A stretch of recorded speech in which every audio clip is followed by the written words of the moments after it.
Que bom que os nossos amigos já estão chegando. Gostaria que acenassem para dizer se o áudio tá bom, para a gente dar início.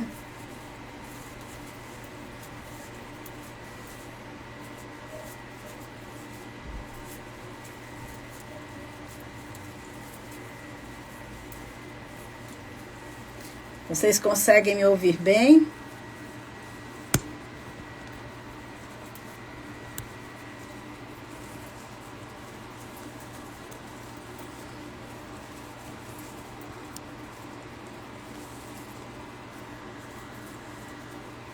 Ótimo. Bem, então 19 horas, vamos iniciar a nossa tarefa de hoje.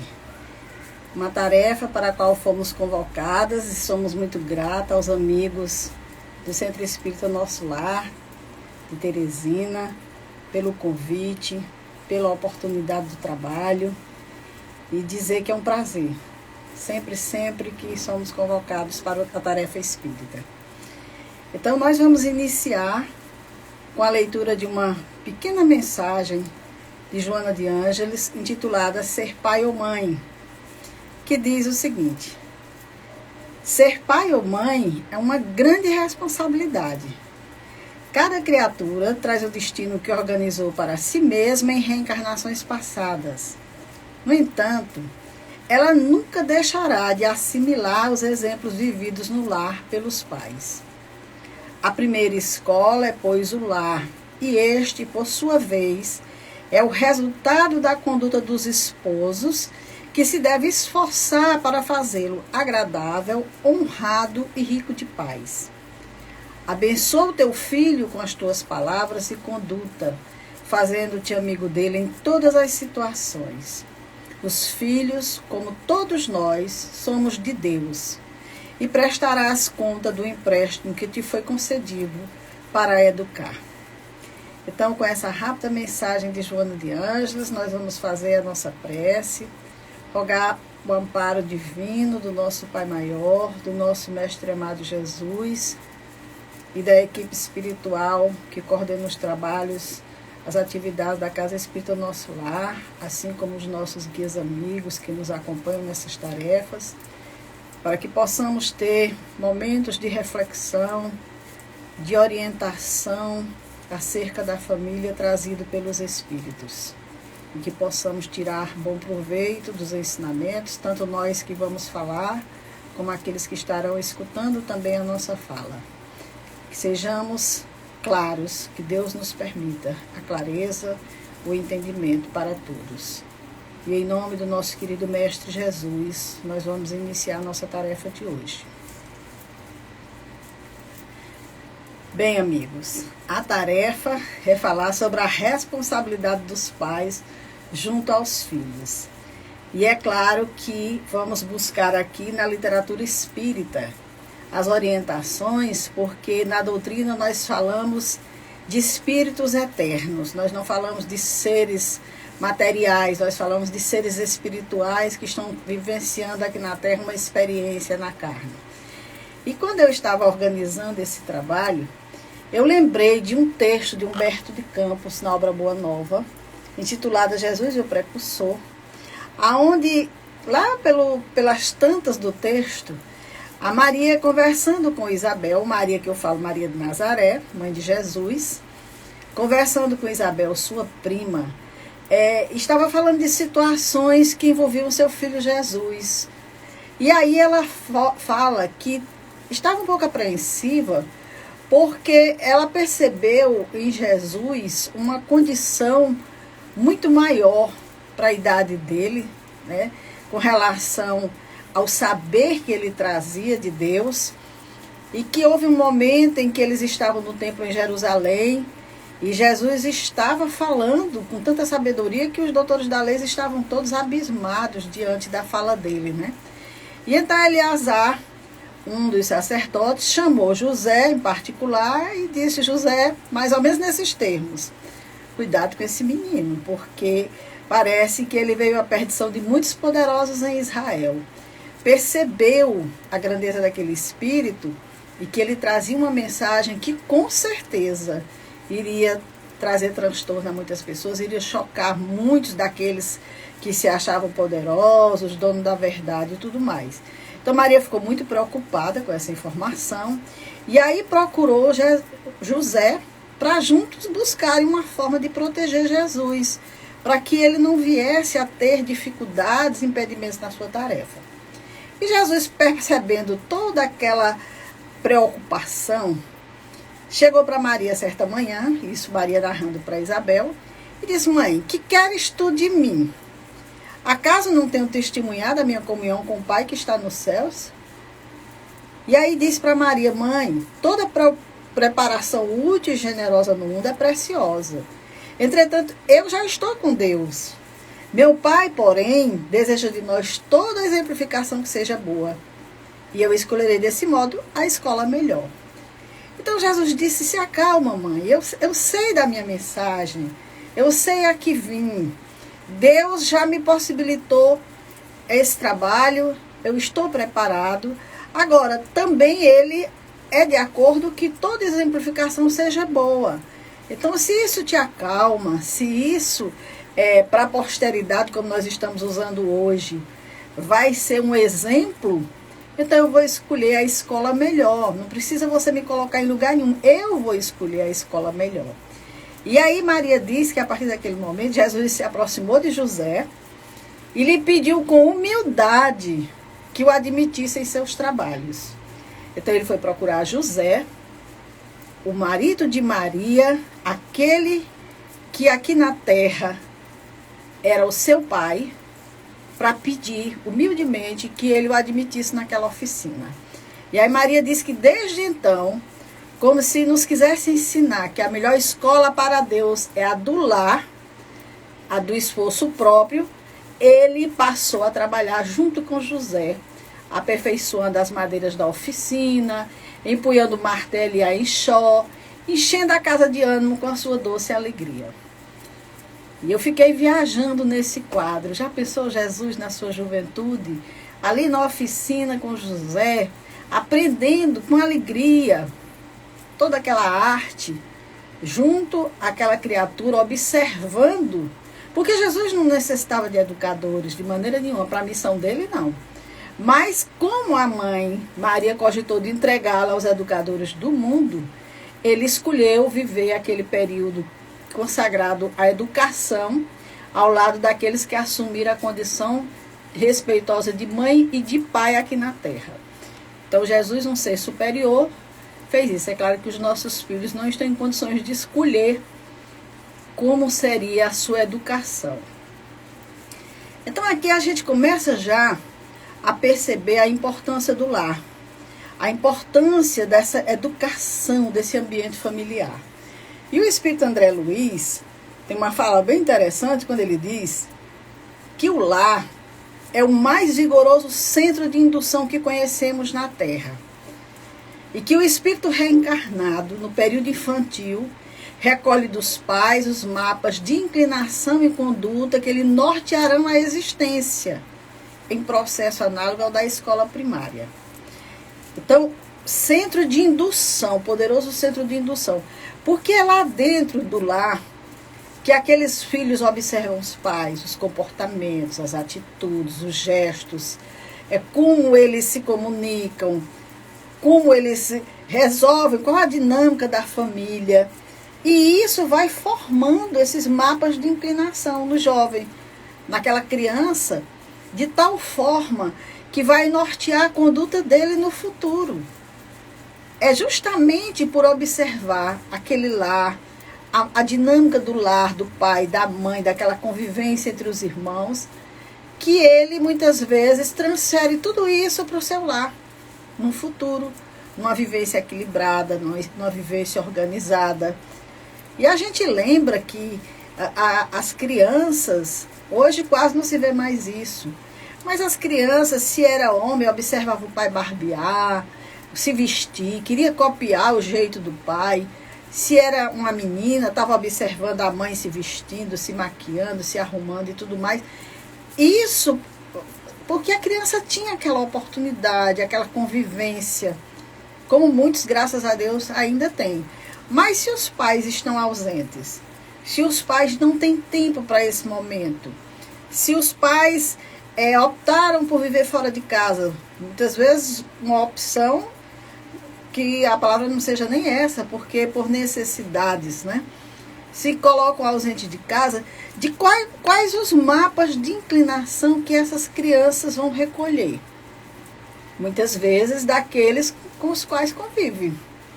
Aí às vezes o pai fica observando determinadas palavras que a criança diz. Em que você aprendeu isso? Ou um gosto musical que não aceita, porque ele está copiando de alguém que está ali perto, que não tem toda aquela educação, que não tem toda aquela responsabilidade com ele, e que muitas vezes está ali em uma outra função dentro de casa. Ou está para cuidar dele, mas não com o preparo devido. Então a criança passa mais tempo na companhia de pessoas estranhas. Como é que ela vai formar esses mapas de inclinação e de conduta? Então é muito séria, é muito grave essa situação que nós estamos vivendo, porque nós precisamos acordar, precisamos despertar e entender. E por isso que eu disse no início que a nossa fala é espírita, porque nós estamos falando de seres espirituais, seres com trajetórias evolutivas, seres encaminhados. O nosso amigo André Luiz nos diz que o lar não é somente morada dos corpos, mas acima de tudo a residência das almas. Não são só aqueles corpos, não, existem almas ali, seres espirituais que nós não temos nem noção da grandeza, muitas vezes, da trajetória desse espírito, da necessidade que ele traz. Então, são almas trazendo programação espiritual na busca do aperfeiçoamento. Quando a gente conhece a doutrina espírita, a gente começa a ter um olhar diferente sobre esse nascimento dessas crianças que estão chegando.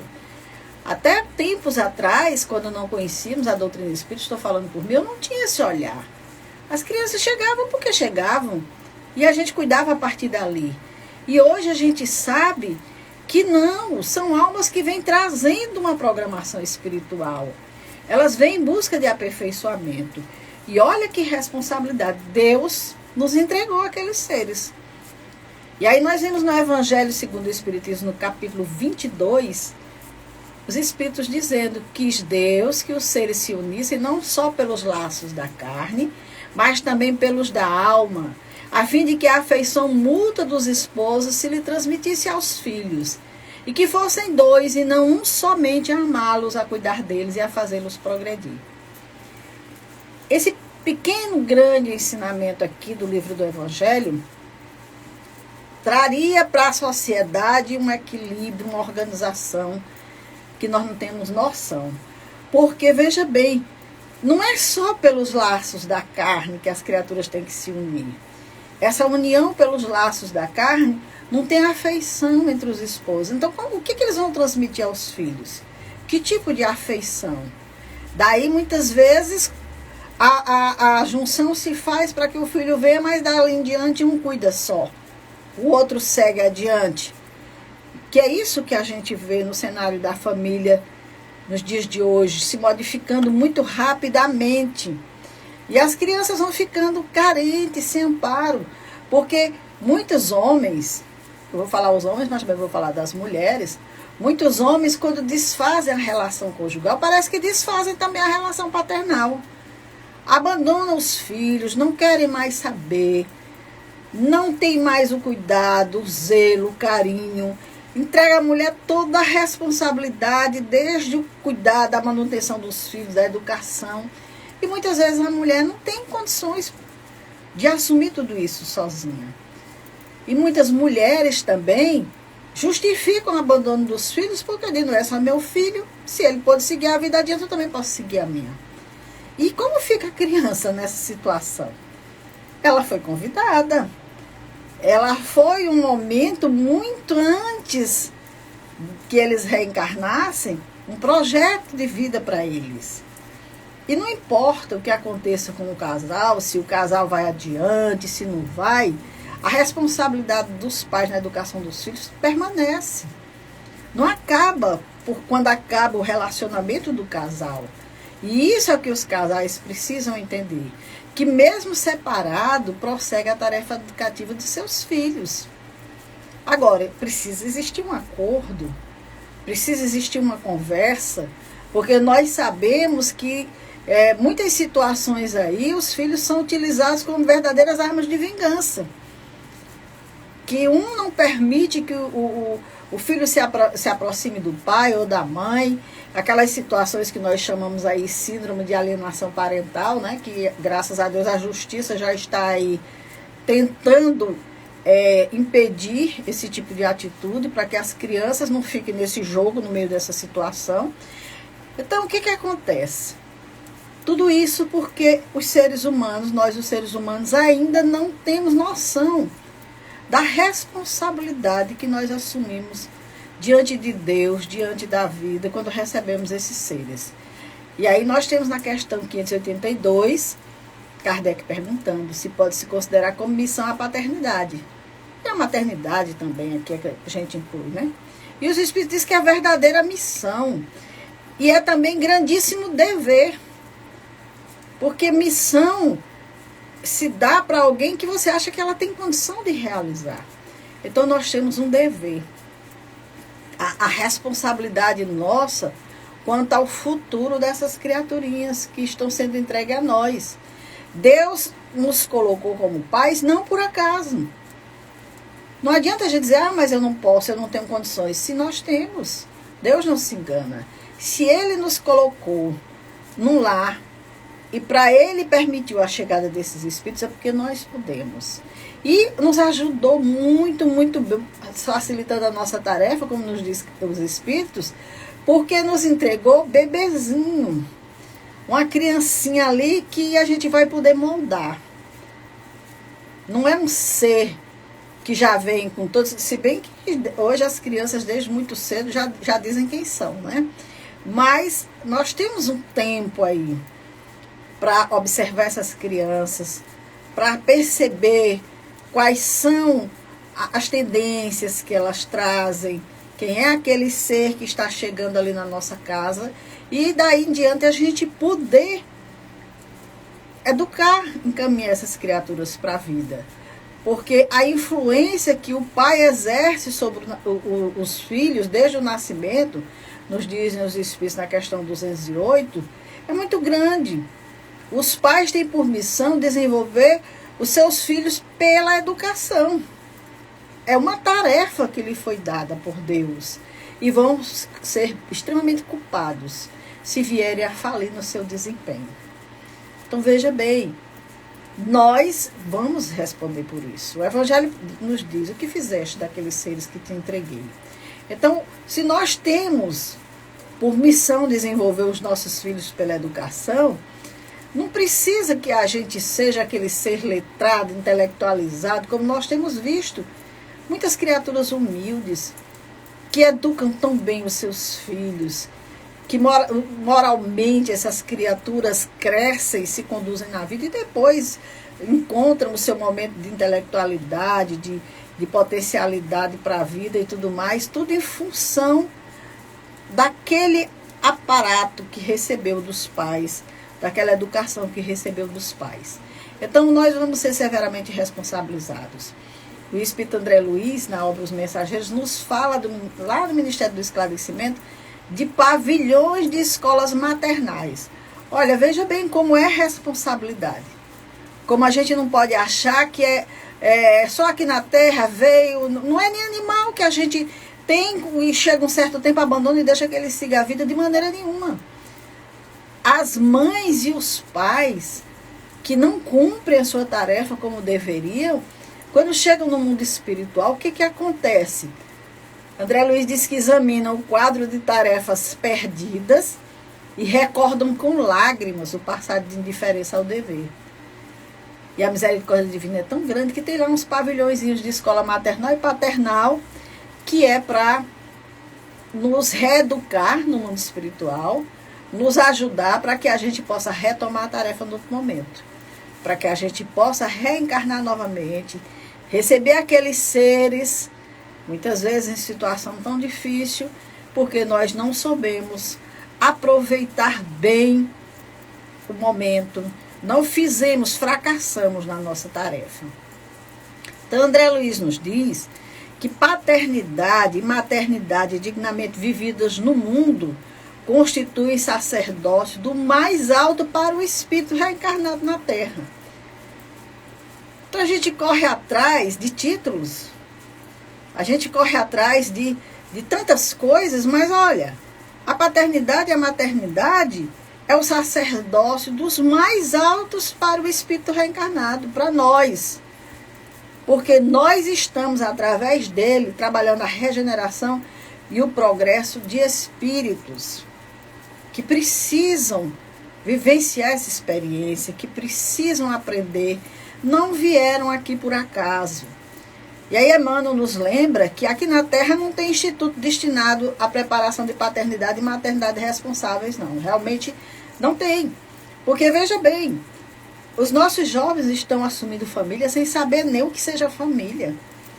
Porque se eles não têm aquele centro de indução do lar formado, organizado, onde eles possam observar que é o laboratório deles, preparatório para, no futuro, formarem uma família, essas criaturas, elas assumem um compromisso como quem assume uma brincadeira. Se deu certo, bem, se não deu, deixa para lá. Não tem noção da responsabilidade. Então, Emmanuel nos diz, não tem na Terra esse instituto destinado a essa preparação. Nem nossa, dos pais, nem de nós, pais, para os nossos filhos. Mas que a evolução das ciências psicológicas de hoje poderão garantir-nos no futuro semelhante evento. Então, hoje nós já temos muita literatura, muita informação, como a gente pode melhorar a educação dos nossos filhos, o que a gente pode fazer. E a gente não pode ficar justificando que eu não sei o que fazer. Basta que dedique um pouco tempo mais ao conhecimento, ao estudo, para compreender, para entender, para auxiliar, porque hoje nós temos todos os canais à disposição. Você não precisa ir para uma escola para ter um mínimo de informação. Então, o tempo que muitas vezes a gente gasta no celular, vendo TikTok, ouvindo historinha de famoso, disso e daquilo, poderia ser muito bem empregado numa pesquisa, numa orientação, num auxílio de como, o que eu posso fazer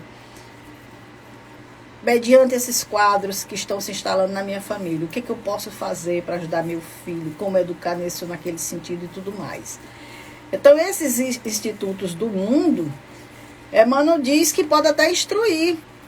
Não adianta você botar na melhor escola do mundo.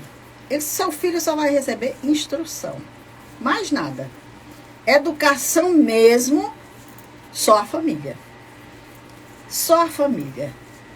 Daí a gente vê tanta gente em escolas caríssimas, fazendo absurdos, matando os próprios colegas, fazendo coisas aberrantes. E a gente fica pensando, meu Deus, uma criatura num meio tão instruído, tão evoluído, tão rico de possibilidades, mas moralmente um sem frangalhos. Não existe esse amparo, essa assistência da família. Então, só o lar pode fazer isso. E a gente fica transferindo, mas, com certeza, não aguardemos que os nossos filhos voltem educados da escola. Eles voltarão instruídos. E quantos professores esperam que a gente mande os filhos educados para a escola? Porque essa transferência é aquela história do professor dizer, na tua casa não te dão educação, e os pais dizerem, na tua escola não te dão educação. Quer dizer, falta um entendimento aí do que seja educação, do que seja instrução. E quem é responsável por educar e quem é responsável por instruir. Então, nós precisamos, sim, estudar, conhecer, porque educandários, todo dia na Terra, os melhores estão aí, à disposição. Universidades, nos diz Emmanuel, tudo para especialização profissional, científica, tudo. E cada vez mais o lar ficando mais pobre dessa educação moral, dessa educação do sentimento, do afeto, do respeito, do amor. Então essa educação é dos pais, não adianta querer transferir de maneira nenhuma. Cabe aos pais. Emmanuel nos diz que a educação moral é dos pais e que o centro espírita, como escola da alma, pode contribuir com as verdades espíritas. Porque nós temos elementos de compreensão e de entendimento na doutrina que não encontramos em outros setores. Então é importante sim que as crianças sejam encaminhadas à instrução também nas casas espíritas, às evangelizações, às mocidades espíritas, para se conhecerem, saber quem são, de onde vêm, para onde vão, o que estão fazendo aqui. Conhecer o processo da vida espiritual, tudo isso. A escola da alma pode fazer isso. Vai contribuir com muitas possibilidades, claro, mas a educação moral é dos pais. Não é de nenhuma dessas escolas do mundo. E aí a gente tem aqui a fala do nosso Pierre Weil, que é um educador e psicólogo francês, que ele diz que está acontecendo no mundo esse fenômeno muito sério, que é essa transferência, né? Essa transmissão progressiva dos poderes dos pais e da família para os mestres e a escola. Nós estamos hoje ouvindo falar de escolas em tempo integral, onde a criança passa mais tempo dentro de uma escola do que na convivência com os pais. E muitos pais acham bom porque não tem tempo para os filhos. Então, o que acontece? Essas experiências educacionais, como diz Pierre Weil, no sentido de substituir a família por internato, cidades de criança ou lares artificiais, fracassaram. Nenhuma delas vai melhorar a nossa sociedade, transformar os seres, porque a família, nos diz ele, se revelou fator indispensável à educação da criança e, sobretudo, à sua estabilidade emocional. Então, vamos olhar para a nossa família, vamos perceber como é que ela está, qual é a contribuição que eu estou colocando na minha família, qual é o meu papel, como é que eu estou me posicionando diante desse lar que eu construí. Porque nós temos que fazer algo urgente, rapidamente. E Emmanuel nos diz, numa mensagem titulada Página aos Pais, que por maiores sejam os compromissos que te prendam a obrigações dilatadas na esfera dos negócios ou na vida social, consagrarás à família as atenções necessárias. Ah, mas minha agenda é muito cheia, eu não tenho tempo para a família, eu não tenho... Arranje um tempo. Procure um tempo. Isso não quer dizer que você tem que parar de fazer o que você está fazendo e ficar dentro de casa olhando para os seus filhos, não. As atenções necessárias diz respeito, muitas vezes, eu estar fora de casa estando dentro de casa. Eu posso sim. A mulher sabe muito bem fazer isso. A mulher, ela tem essa capacidade de sair de casa deixando tudo pronto, tudo organizado, para que não aconteça a sua ausência dentro de casa. E de lá de onde ela está sempre contactando, querendo saber como é que está, como é que foi, se fez isso, se fez aquilo, acompanhando o filho numa tarefa, nisso e naquilo, sempre arranjando um tempo. Então não tem como a gente dizer, mas quer dizer que eu vou parar de trabalhar agora para viver dentro de casa? Não é isso. É ter atenções necessárias.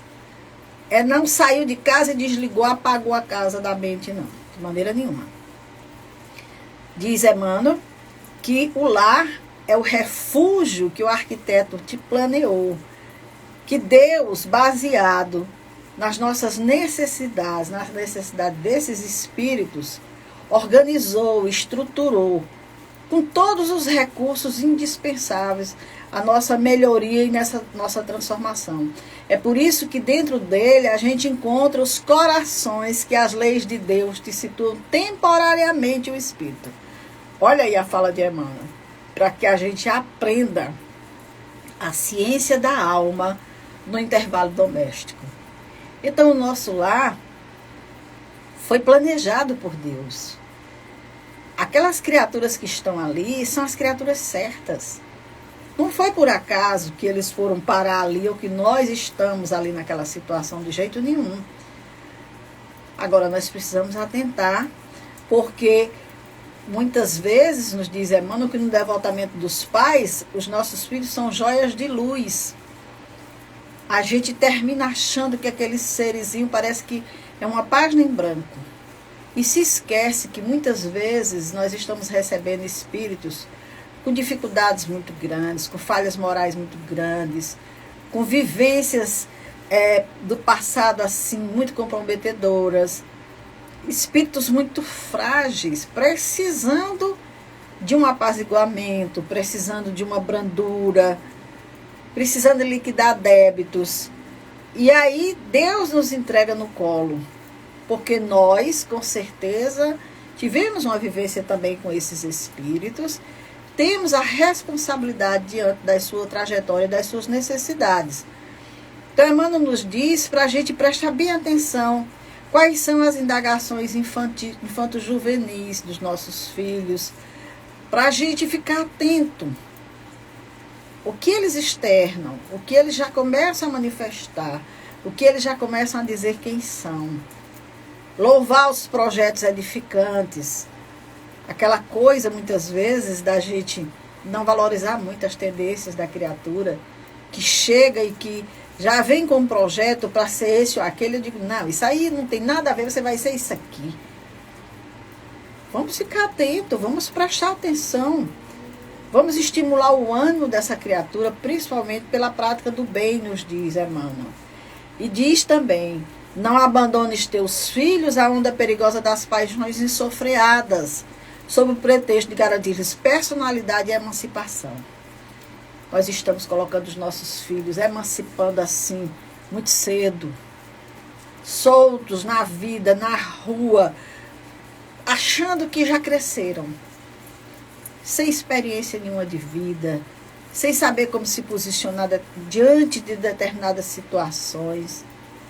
E daqui a pouco, lá está a situação para ser resolvida por nós, porque ele não tinha nenhuma estrutura. Mas a gente queria garantir a personalidade dele, a emancipação dele. Deixa o menino livre, deixa ele fazer o que ele entende. O que ele entende da vida? Pouco ou quase nada, né? Então, Emmanuel, no Consolador, na pergunta 189, ele tem uma pergunta bem interessante que é direcionada para as mães. Talvez porque a mãe hoje seja quem mais está presente no lar, na educação dos filhos, e porque é ela que gesta, é ela que realmente ama. O homem, se não for comunicado que é pai, ele nem sabe que um dia foi pai, mas a mulher nunca vai poder dizer que não foi mãe. Então, talvez por isso, e a pergunta também foi feita nesse sentido. Perguntaram a Emmanuel que deve fazer a mãe terrestre para cumprir evangelicamente os seus deveres, conduzindo os filhos para o bem e para a verdade. E um pequeno trecho da resposta de Emmanuel, ele diz o seguinte: a mãe terrestre deve compreender, antes de tudo, que seus filhos, primeiramente, são filhos de Deus. Não são seus filhos. Como dizia Khalil Gibran, nossos filhos não são nossos filhos. São filhos de Deus.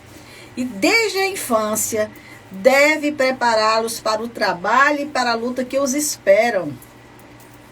Tem uma luta aí esperando os nossos filhos. Tem um trabalho aí esperando por eles.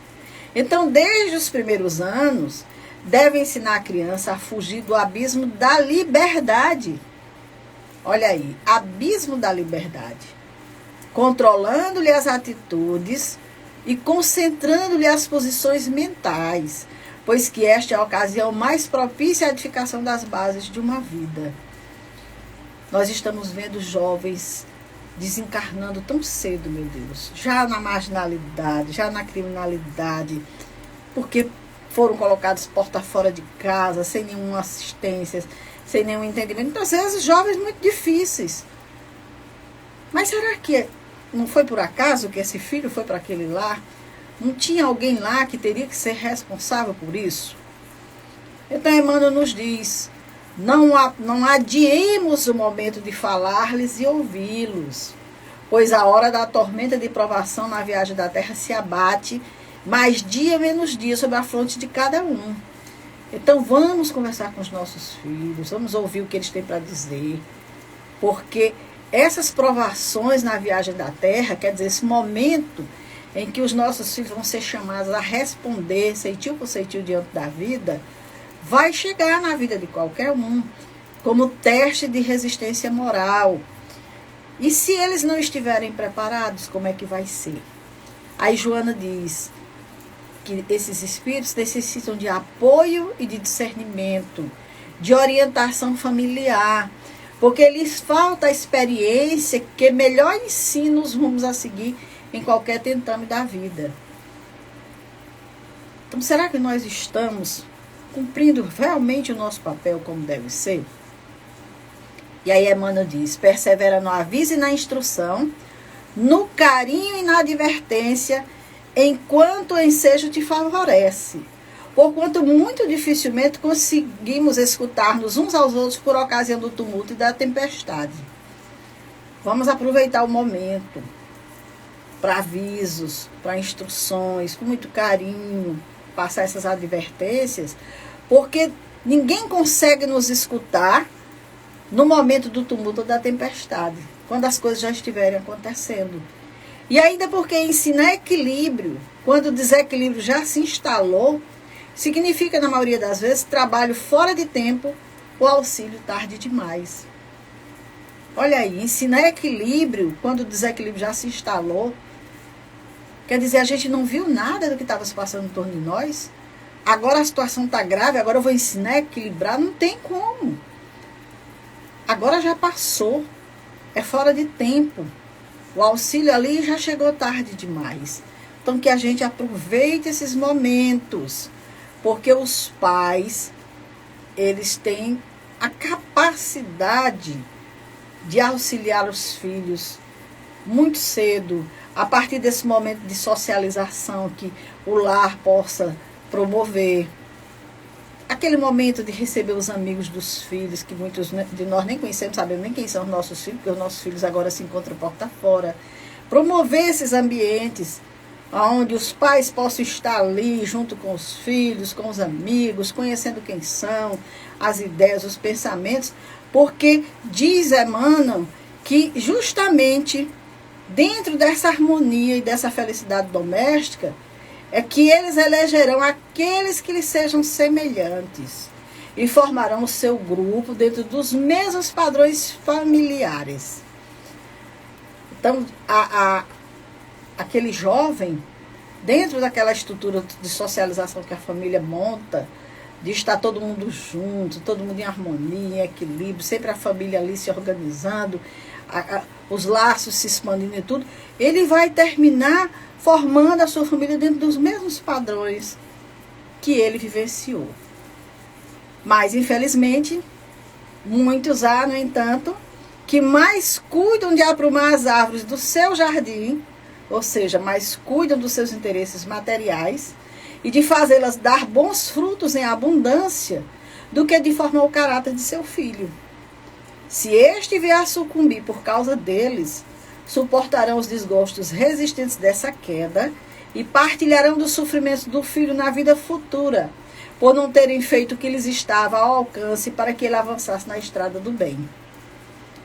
Olha que alerta grave e sério trazido pelos nossos irmãos, os espíritos. Então, meus amigos, eu quero aqui encerrar a nossa conversa, porque nós estamos no nosso tempo, com uma mensagem que se intitula A Semeadura do Amor, da Maria Montessori, que está no livro A Educação segundo o Espiritismo, da educadora Dora Encontre, que diz o seguinte: quando uma alma vos chega às mãos, encerrada no corpo tenro de uma criança, não penseis que se trata de um ser amorfo, para se modelar segundo o figurino que trazeis em mente. A alma que vos chega é semente que volta ao solo da matéria para germinar uma nova personalidade, mas guarda a reminiscência de todas as personalidades frondosas que já foi, de todos os jardins que já habitou. Então, o espírito humano em si mesmo é uma semente de divindade, cuja promessa de acabamento e realização se renova a cada revivescência no mundo, a cujo desabrochar completo apenas o suceder dos milênios vai assistir. Mas quão pouco cuidado, quão pequena reverência ofertamos ao Espírito que vem habitar um novo corpo. Deveríamos nos sentir honrados pela confiança divina ao depositar em nossas mãos uma alma que se torna novamente embrionária para reacordar em novas condições. Deveríamos corresponder ao crédito que a providência nos dá, permitindo-nos a oportunidade de ajudar a cultivar o jardim espiritual de um outro ser pelo processo da educação. Deveríamos ser agradecidos à bênção de receber, na forma de filho, neto, aluno, na aparência suave de criança, um espírito companheiro, um irmão em humanidade, um peregrino da evolução. Caminhai firmes por essas trilhas e anunciai aos homens a pedagogia nova e antiga, praticada por todos os espíritos superiores, mas ainda ignorada pela massa humana, a pedagogia do amor. Deus esteja em nossos corações. Então, meus amigos, com essa mensagem de Maria Montessori, nós encerramos aqui a nossa conversa de hoje sobre a responsabilidade. Esperamos ter contribuído de alguma forma com as informações que não são nossas, são da doutrina espírita, são dos espíritos, que estão aí para nos ajudar a conduzir esses seres que Deus, por confiança, nos entrega, que são os nossos filhos, que são os nossos netos, que são aquelas crianças que se aproximam de nós, ou que estamos próximos delas, seja como evangelizadores, como educadores, seja lá como for. Então, a obra de educação, ela é uma obra que diz respeito a todos nós, mas a família, principalmente, é a responsável maior por essa educação do ser, do sentimento, do afeto e da moral desses espíritos. Então, vamos encerrando aqui, agradecendo a Deus por mais essa oportunidade de trabalho, agradecendo ao Mestre Jesus e à espiritualidade amiga por tantos ensinamentos, por tantas informações, e que possamos, Mestre Jesus, acordar, despertar para essa realidade a que fomos convidados, a que fomos chamados, e olhar em torno, poder identificar como é que está a nossa família. Será que eu estou cumprindo o meu papel como deveria? O que falta fazer? Com certeza teremos as respostas e o auxílio. Em nome do nosso Mestre Jesus, nós encerramos aqui a nossa fala de hoje, desejando a todos muita paz e uma boa noite a todos. Muito obrigada, amigos, por mais esse momento.